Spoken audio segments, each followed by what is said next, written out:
Kisah Juraij ni ada dalam Bukhari dan Muslim. Ada dalam Sahih Bukhari dan Muslim. Juraij ni Yahudi, Bani Israel.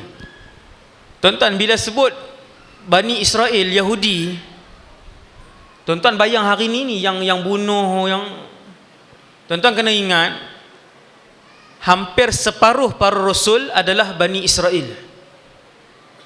Hampir separuh. Asyik lah, banyak tuan. Dan Nabi pernah bercerita ada seorang mujahid, pejuang yang berjihad fi sabilillah. Dia adalah Bani Israel. Dia berjihad fi sabilillah selama 1000 tahun. Berapa tahun tuan-tuan? 1000 tahun. Allahu Akbar. Para sahabat bila dengar Nabi sebut 1000 tahun berjihad, tuan-tuan, 1000 tahun bukan bekerja, bukan jadi pengetua sekolah. 1000 tahun, 1000 tahun berjihad fi sabilillah. Para sahabat bila mendengar Nabi cerita tu, hadis tu hadis sahih. Para sahabat kata, ya Rasulullah, 1000 tahun berjihad? Ya. Jauhlah kami dengan ibadat dan ketaatan yang dia buat. Maka turun kepada umat Nabi Muhammad Lailatul Qadar. Lailatul Qadri khairun min alfi syahr. Itu cerita dia. Kedua-dua hadis tu adalah sahih.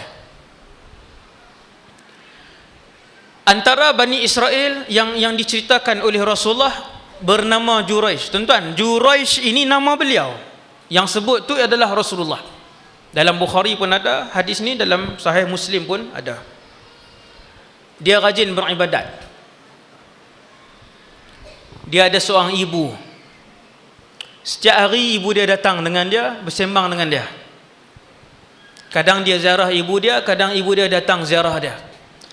Dan dia beribadat di dalam saumaah dia, dalam mihrab dia. Tengok tuan-tuan, tengok, tadi saya dah sebut tempat ibadat khusus. Tadi saya dah sebut tempat ibadat khusus. Pakat buat tuan-tuan. Ustaz Ahmad Rizam pun pernah nasihatkan saya kan. Dia kata ustaz kena buat satu tempat khas. Kemudian Juraij ini beribadah. Dia ziarah ibu dia hubungan yang baik, tak ada masalah. Sehingga pada satu hari dia sedang solat, ibu dia datang. Dia tengah semayang. Semayang tu semayang sunat. Ni bukan saya sebut tuan-tuan. Semayang itu semayang nafilah, tatawwu'. Salatu nafilah atau salatu tatawwu', ni solat sunat. Dia semayang, ibu dia datang panggil, Juraij, Juraij, kau nak buat macam kita panggil kan? Tuan-tuan berlakon lah macam mana pun, no? Panggilan. Juraij dengar ibu dia, lalu dia berkata, ya Rab, ummi wa salati. Ya Allah, di antara solat dan ibuku. Khusyuk dia, suka dia, tenggelam dia dalam kemanisan beribadat ketika tu. Tuan-tuan, semayang tuan-tuan, solat. No? Solat ni ibadat nombor 1 yang paling tinggi sekali. Yang paling cepat membawa satu orang untuk menghadap Allah. Ibadat yang paling cepat untuk membawa seseorang itu sampai kepada Allah ialah semayang. Sebab tu kalau ada orang semayang, kalau kemudian ada orang baca Quran tepi tu, baca dengan suara yang kuat, maka bacaan Quran itu haram. Zikir itu haram sebab dia mengganggu orang yang solat. Tuan-tuan, no? Sebab solat dia lebih tinggi. No? Dan solat dilakukan sejak rasul-rasul yang terdahulu, bermula Nabi Adam alaihissalam semayang. Waktu Nabi Ibrahim tinggalkan isteri dan anak dia di tengah padang pasir, yang kalau seminggu duduk di situ confirm mati. Nabi Ibrahim minta dengan Allah, ya Allah, jadikan isteri dan anak aku itu di kalangan mereka yang tidak tinggalkan solat. Yang tidak tinggalkan solat. Ketika Isa ibn Maryam dipertuturkan mulutnya ketika dia bayi, antara benda yang Isa bin Maryam alaihissalam sebut, Allah berpesan kepadaku untuk tidak meninggalkan solat dan zakat, solat. Juraish seorang anak yang saleh, orang yang banyak ibadahnya, sehingga semua Bani Israel sebut tentang ibadat dan kewalian dia. Semayang. Tapi bila ibu dia panggil Juraish, dia seronok semayang. Dia kata, ya Allah, aku suka dengan solat ini, ya Allah, dan itu ibu aku. Tapi dia teruskan solat. Ibu dia balik. Ibu dia datang lagi. Kemudian lepas tu, wallahu alam lah, lepas tumbuk cabai ke goreng ikan ke, contohlah ni, datang balik Juraish, mungkin nak panggil makan. Juraish, ibu dia tahu dia sedang solat. Kemudian ibu dia balik. Kemudian ibu dia datang kali yang ketiga, panggil Juraish. Juraish masih lagi solat, dan Juraish tidak menghentikan solat dia. Tuan-tuan tengok mulut ibu, power mulut ibu. Dia kata, ya Allah, la tumituhu, jangan matikan Juraish hatta yanzura, sehinggalah dia berjumpa ila wujuhil mumisatiz zawani, dengan wanita jalang yang buat dosa terang-terangan. Marah, si ibu ni marah. Anak wali, anda tengok anak seorang waliullah, orang cukup besar.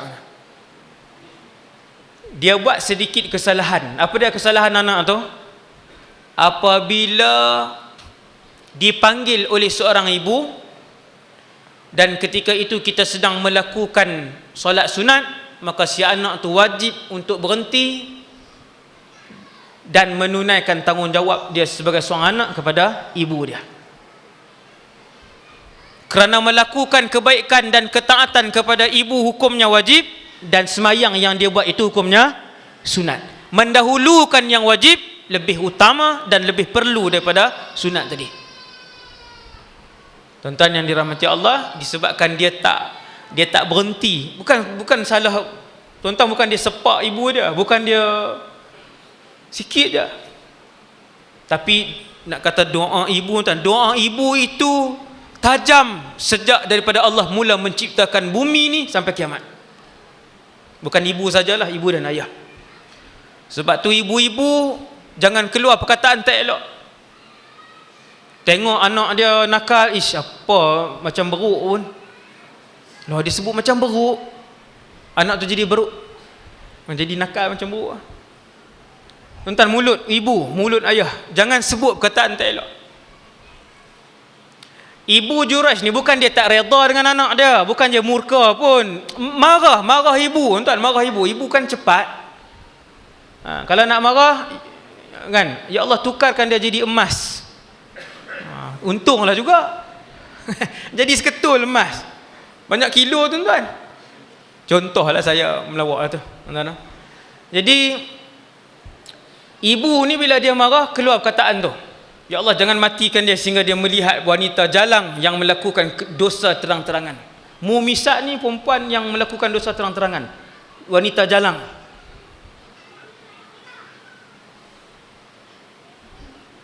Satu hari dia solat, tuan-tuan, satu kumpulan yang orang-orang jahat ni,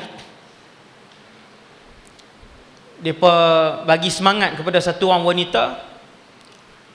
wanita jalang yang cantik, yang diketahui kecantikan dia, tuan-tuan, wanita yang diketahui umum kecantikan dia, dan dia diketahui oleh semua orang dengan zina dia. Kira kampung tu tahu dah, wanita ni memang zina dengan lelaki ni, berzina dengan lelaki ni, dan dia cantik. Satu kumpulan pergi hasut dia, kamu cuba goda Juraish. Cuba goda Juraish. Dah kamu handal sangat, cuba goda Juraish. Cabar aku nak goda Juraish, aku akan goda dia. Habis, tuan-tuan. Maka wanita cantik, tuan-tuan, bukan 79 wanita yang cantik, yang memang kemahiran dia goda lelaki tu, dia goda lelaki ni, dikenali umum. Dia pun pergi ke tempat ibadat Juraij. Hasbunallah wa ni'mal wakil. Dia pun pergi ke tempat ibadat Juraij dan dia menggoda Juraij. Dan yang dirahmati Allah, godaan dia tidak dilayan oleh Juraij. Alhamdulillah. Tuan-tuan ingat, senangkah di dalam satu bilik lelaki dengan perempuan yang cantik, kemudian kita tolak godaan tu? Orang lain tak ada, tuan, orang lain tak ada, dua orang tu je. Dan free. Wanita yang datang tu free. Tak perlu bayar pun.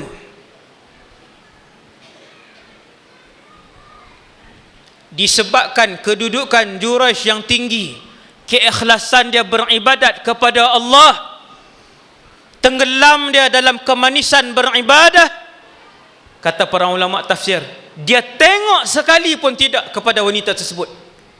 Bila wanita tu datang, wanita tu datang masuk, tuan, dan goda dia. Sikit pun dia tengok, maka wanita ni marah. Perempuan kan, tidak pernah ditolak pelawaan dan godaan dia. Maka dia pun marah, dia pun keluar rumah. Dekat dengan tempat ibadat Juraij ada seorang pengembala kambing lelaki. Dia pun geram, dia goda pengembala kambing itu. Akhirnya mengandung wanita ni. Selepas 9 bulan dia melahirkan anak. Bila orang tanya, ini anak siapa? Dia kata anak Juraij. Marah dia sebab goda tak dapat. Dia wanita cantik, wanita muda. Takkan kenapa Juraij tolak? Kan? Subhanallah. Maka bila lahir, dia pun beritahu, man abuhu Juraij. Orang pun pergi dekat tempat ibadat, orang tak tanya Juraij, orang robohkan dulu rumah ibadat dia. Manusia. Tuan-tuan, tanya dulu, selidik dulu. Pergi ke tempat ibadat dia, mereka robohkan rumah ibadat dia. Habis roboh, Juraij tanya, masya'nukum, kenapa kalian robohkan rumahku? Kamu berzina dengan wanita sekian-sekian, nama dia disebutkan. Wanita tu terkenal, kamu berzina dengan perempuan sekian-sekian, sehingga dia dapat anak. Bila dapat anak, kami tanya dia anak siapa? Dia sebut anak kamu. Maka bertanya Juraij, aina as-sabi? Di mana anak itu? Bayi, tuan-tuan, bayi baru dilahirkan. Aina as-sabi? Dia pun ambil, bawa perempuan tu, bawa sabi. Tanya perempuan ni, anak siapa? Perempuan tu kata, anak kamu. Da'ni hatta usalli. Tuan-tuan tengok, berikan aku sedikit masa untuk aku solat, menyembah Tuhanku. Semayang, tuan, semayang cukup dahsyat. Tuan-tuan, datang masalah, tak jumpa jalan keluar, tuan-tuan, semayang. 2 rakaat tak selesai, 4 rakaat tak selesai, 6 rakaat tak selesai, 8 semayang. Pasti Allah buka, mesti.